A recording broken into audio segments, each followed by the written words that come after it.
At lunch with a couple of my brothers at Grand Lodge, the conversation understandably worked its way around to things Masonic. I was surprised when I happened to mention the Morgan affair. Neither of the brothers, both past masters, had heard of it. I have since found out that this is far more common than I expected, not just with new initiates, but also among seasoned veterans. Among the many, many important events in Masonic history, if there is a single tipping point, it is the early 19th century series of events known as the Morgan Affair, which has greatly contributed to much anti-Masonic sentiment. It is so significant it's something every Freemason should be aware of and reflect upon.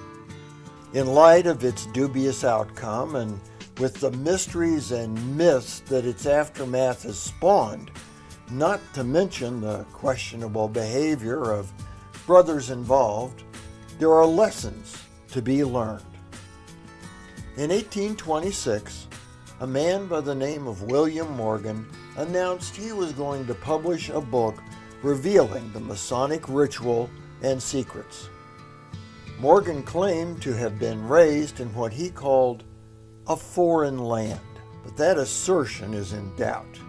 Nothing is known of his Masonic history except in a single Masonic record showing Morgan did indeed receive the Royal Arch degree in Western Star Chapter number 33 of Leroy, New York on May 31st, 1825. Over time, his relationship with the Masons who challenged his membership, as well as criticized his character, was acerbic, and some lodges banned him from entry.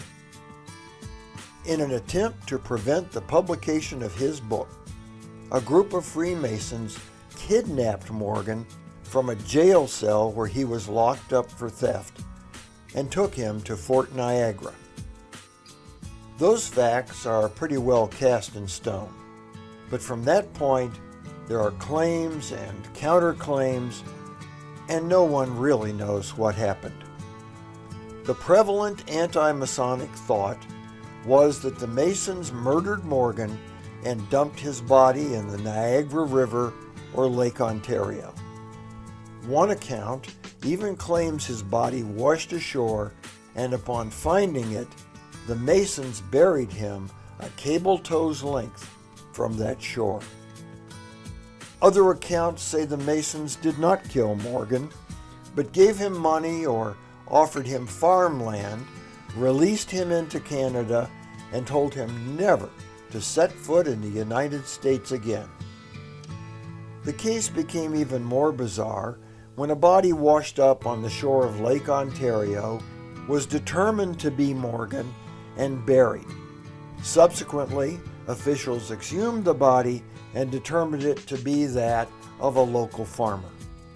What followed was a series of claims and accusations and a trial where at least 4 of the Masonic kidnappers were convicted and imprisoned.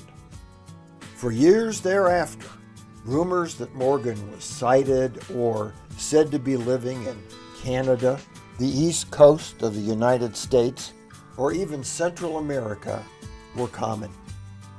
The entire incident led to much animosity about Freemasonry and the creation of the anti-Masonic political party.